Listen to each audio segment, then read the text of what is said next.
वक्फ कानून में संशोधन के विरोध में तमाम दूसरी पॉलिटिकल पार्टीज और संगठनों के साथ ही वेलफेयर पार्टी ऑफ इंडिया भी इन दिनों आंदोलन कर रही है।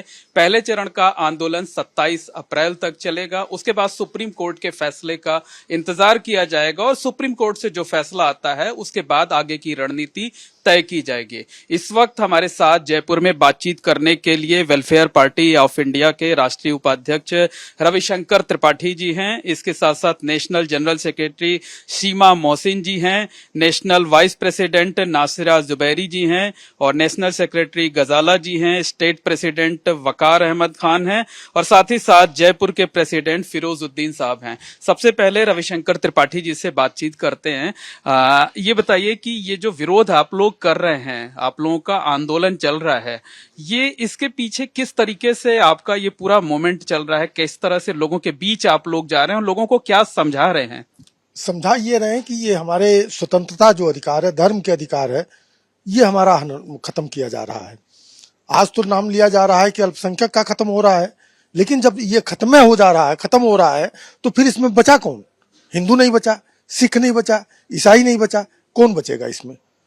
तो हम ये लोगों को समझा रहे हैं कि ये धर्म सिर्फ मुसलमानों के लिए नहीं है, ये हर धर्मों के लिए। जब हमारा वो अधिकार है समाप्त हो रहा है, उस धारा को ही समाप्त करने की कोशिश हो रही है, तो फिर ये सबके लिए परेशानी है ना। मतलब आपका ये कहना है कि अभी ये शुरुआत है, अभी एक रिलीजन के लोग वो इफेक्टेड हो रहे हैं, आने वाले दिनों में दूसरे धर्मों के जो लोग हैं वो भी इफेक्टेड होंगे। जी जी जी, हमारे कहना मतलब ये है, और लोग साथ में जुड़ रहे हैं। काफी समाज सेवी संस्था हमारे साथ जुड़ गई हैं, काफी संख्या में दलित और पिछड़े वर्ग हमारे साथ जुड़ रहे हैं। और अगर ये 27 तक हम ये मुहिम चला रहे हैं और अगर 5 तक अगर कोई अच्छा फैसला कोर्ट से नहीं आएगा, तो फिर हम लोग देशव्यापी आंदोलन हमारी पार्टी चालू करेगी। हमारे साथ राजस्थान के प्रदेश अध्यक्ष वकार अहमद साहब भी हैं। वकार साहब, ये देखने को मिल रहा है कि आपकी पार्टी जो पूरी मुहिम चला रही है उसमें आपने कमान महिलाओं को दे रखी है, महिलाएं भी आप लोगों के साथ बढ़ चढ़कर हिस्सा ले रही हैं, इस अभियान में शामिल हैं। पहली बात तो ये कि कमान नहीं दे रखी, कमान में बराबर की शरीक हैं, यानी हम सब मिलकर के इस आंदोलन को में शरीक हैं और काम कर रहे हैं। दूसरी बात यह है कि महिलाओं के बगैर कोई भी कैंपेन नहीं चलता है, उनको साथ लिए बगैर हम आगे नहीं बढ़ सकते, क्योंकि घर घर अगर हम जा कर के अवेयर करना चाहते हैं तो वो जा कर के घर में अवेयर करेंगी, और जो पब्लिक मीटिंग्स होती हैं उनमें भी यही लोग दूसरी महिलाओं को ला करके और कार्य करती हैं। तो लगता है कि महिलाओं के सक्रिय होने से आपका जो ये अभियान चल रहा है, आंदोलन चल रहा है, ये ज्यादा कामयाब होने के चांसेस हैं। देखिए, मोदी जी और उनकी सरकार एक झूठ ये बोल रही है कि हम महिलाओं के विकास के लिए काम करना चाहते हैं। तो पहली बात तो ये है कि आप अगर इतने ही मुस्लिम महिलाओं के हितैषी हैं तो फिर सुनिए इनकी बात कि ये खुद कह रही हैं कि ये कोई मुस्लिम महिलाओं के कोई कल्याण की बात नहीं हो रही, और मोदी जी जो कह रहे हैं कि साहब वक्फ प्रॉपर्टीज से ही जो है इनकी मदद की जाएगी, तो हम उसको कंडम करते हैं, क्योंकि ये सारा कार्य सरकार का है कि वो उनके उत्थान के लिए और उनको आगे बढ़ाने के लिए अपने कोष से, जो सरकारी कोष है उससे भी खर्च करें, उससे खर्च करना ही चाहिए। बिल्कुल, जो महिलाओं की बात हो रही है तो जो महिला पदाधिकारी उनसे बात कर लेते हैं। सीमा मोहसिन जी से बात करते हैं। सीमा जी, ये बताइए कि जो सरकार है, जो प्रधानमंत्री हैं, वो तो ये कह रहे हैं कि हमने अमेंडमेंट इसलिए किया है ताकि इसमें महिलाओं को हिस्सेदारी मिल सके। अभी तक महिलाओं की हिस्सेदारी नहीं होती थी, आधी आबादी अछूती रहती थी। फिर आप कैसे लोगों इसका विरोध कर रही हैं और लोगों को कैसे समझा रही हैं, खासकर जो ख्वातीन हैं, जो महिलाएं हैं उनको? जो क्लेम किया जाता है, पहले भी क्लेम किया गया था, 2014 में कहा था कि आपके यहाँ 15 लाख पैसे आपके अकाउंट में जमा हो जाएंगे, 2 करोड़ नौकरियां मिल जाएंगी। ये सब तो जुमले हैं। मोदी सरकार तो जुमले बयान करने के लिए तो मशहूर है ही। अब जो नया ये है कि वक्फ बोर्ड में जो विमेन का रिप्रेजेंटेशन होना चाहिए था वो नहीं हो रहा है, तो हम ये एक्ट ले आए हैं और इसके जानिब से वक्फ बोर्ड में मुस्लिम महिलाएं आएंगी और वक्फ काउंसिल में मुस्लिम महिलाएं हैं। ये सब झूठ है।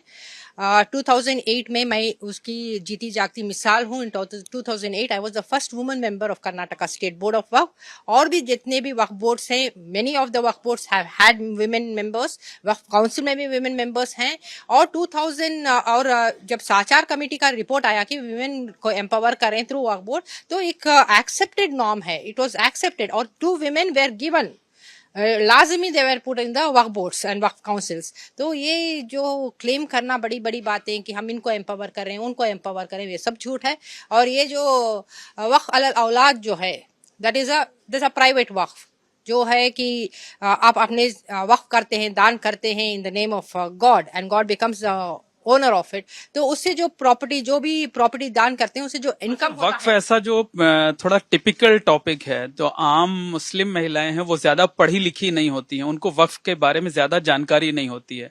तो किस तरह आप लोगों के बीच जा रही हैं, और खासकर जो महिलाएं हैं उनको कैसे आसान भाषा में आप लोग समझा सकती हैं, कैसे समझा रही हैं आप लोग? वक्फ के बारे में ऐसा नहीं है कि मुस्लिम महिलाओं को इसके बारे में बिल्कुल भी मालूम नहीं है। तो waqf is a part and part, integral part of the religion, ये एसोसिएटेड विद द शरिया। तो इसके बारे में मोटा मोटा तो सबको समझ में आता है। और जिनको नहीं समझ में आता, और जो भी इसकी कानूनी पेची जो इंटीग्रेट पार्ट्स हैं, उसको समझने के लिए हम जो है ट्रेनिंग कैंप्स कर रहे हैं। Yesterday also we had one training program for the women, जहां पे हम आसान भाषा में समझा रहे हैं कि किस तरह से आपके फंडामेंटल राइट्स जो हैं, जो कॉन्स्टिट्यूशनल एनश्राइंड राइट्स हैं, उसका उल्लंघन हो रहा है, उसका मतलब एंटी कॉन्स्टिट्यूशनल। तो हम उसके बारे में समझा रहे हैं, तो लोग समझ रहे हैं। ऐसा भी बिल्कुल नहीं है कि एकदम लोगों को कुछ समझ में नहीं आता और ये जो झूठ बोलते जा रहे हैं और उसको ऐसे ही एक्सेप्ट कर लिया जा रहा है। ये कहते हैं कि पॉवर्टी खत्म करेंगे थ्रू वक्फ बोर्ड। अगर वक्फ को सही तरीके से वक्फ प्रॉपर्टीज को इम्प्लीमेंट किया जाता तो पॉवर्टी नहीं होती थी, मुसलमान नौजवान बच्चे जो हैं वो पंचर नहीं लगाते होते। तो ये बेकार की बातें हैं। अगर एक तो पहली बात ये कि पूरे मुसलमान के लोग, मतलब they are not the only putting the punctures, they have been very highly educated and highly empowered people also. We had the missile man of India, Abu Kalam was the president of India. तो ऐसे लोग भी हैं। ये मुस्लिम समुदाय को बदनाम करने के लिए, उनको नीचे दिखाने के लिए एक साजिश है, डिमोनाइज करने के लिए एक साजिश है। और दूसरी बात जो है, जैसे कि वखार साहब ने अभी बताया था, this is the responsibility of the government to eradicate poverty. ये मुस्लिम समुदाय का अपने मामला है, आप ही पॉवर्टी को खत्म करो देश में। तो ऐसा नहीं है, तो हम फिर क्यों अपने रिप्रेजेंटेटिव्स को आपसे आगे भी बात करते हैं। नासिरा साहब भी हैं, उनसे बात करते हैं। मैम ये बताइए कि जब महिलाएं आगे बढ़ करके आ रही हैं, आप लोगों के बीच जा रही हैं, उन्हें समझा रही हैं, लगता है कि इसका कुछ इम्पैक्ट हो रहा है, कुछ असर हो रहा है? जी जी जरूर हो रहा है। पहले ये था कि वो इतनी तवज्जो नहीं देती थी, लेकिन फिर उनको बताया कि इतना अहम मसला है और हमारे जो हमारे अधिकार हैं वो छीने जा रहे हैं, और ख़ास तौर से ख़वातीन को ही निशाना बनाया जा रहा है। उनकी हमदर्दी की आड़ में उन्हीं को निशाना बनाया जा रहा है। तो हम लोग वैसे भी अवेयर हैं, काफ़ी पढ़ा लिखा तबका भी है हमारे बीच में, और जो लोग नहीं जानते उन लोगों को भी हम समझाने की कोशिश कर रहे हैं। और हम ये बता रहे हैं कि लोकतंत्र में अधिकार दिए गया है सबको अपने अपने धर्म का पालन करने का, और ये हमारे जो अधिकार है, हमारी जो आज़ादी है, उस पर एक वार किया जा रहा है। तो हम इसके खिलाफ लड़ाई हम भी लड़ेंगे और उन लोगों को भी तैयार करेंगे। बिल्कुल, गजाला जी उनसे बात करते हैं। गजाला जी ये बताइए कि जब आप औरतों के बीच जाती हैं तो वो आपकी बातों को समझ पाती हैं, कुछ असर इसका हो रहा है? बिल्कुल असर उनका हो रहा है। जैसा कि बताया भी कि कल भी एक प्रोग्राम था और उसके अंदर लेडीज़ के बाकायदा सवाल जवाब हुए कि वक्फ को तो समझती थी कि वक्फ अल्लाह के लिए की हुई प्रॉपर्टी है, दान की हुई जो वक्फ करते हैं, तो उसको समझती हैं, बस थोड़ा थोड़ा मोटा तो उनको मालूम है। बाकी अब जो कोर्ट में गया तो बल्कि हमारे लिए तो ये और आसान हो गया कि जितना मीडिया में उछल रहा है तो वो लोग समझना चाह रही हैं कि क्या है ये वक्फ और क्या चल रहा है और क्या प्रॉब्लम्स आ गई। तो इस चीज़ को लेकर के तो और ज़्यादा अवेयरनेस, बल्कि ज़्यादा तादाद में औरतें आ रही हैं कि इस चीज़ को हमें समझना है, तो वो हमारे पास आ रही हैं। असल मुद्दा ये है कि ना गवर्नमेंट जो है असल मुद्दों से भटका करके और एक दो मुद्दे ऐसे ले आती है, उसमें उलझा देती है। अभी जैसे मुद्दा वुमेन राइट्स का है या वुमेन्स एम्पावरमेंट का है या हेल्थ का है, एजुकेशन का है, बेरोजगारी कितना बड़ा मुद्दा है इस वक्त।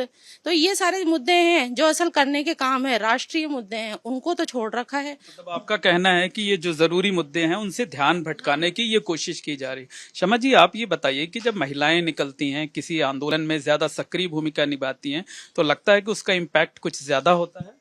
जरूर होता है, बिकॉज वो जो कहावत है, the hand that rocks the cradle rules the world, तो वो अपना खुद अकेली नहीं आती, वो आती है तो अपने खानदान को साथ लेकर आती है, और उसकी बात से बहुत महिलाएं प्रभावित भी होते हैं।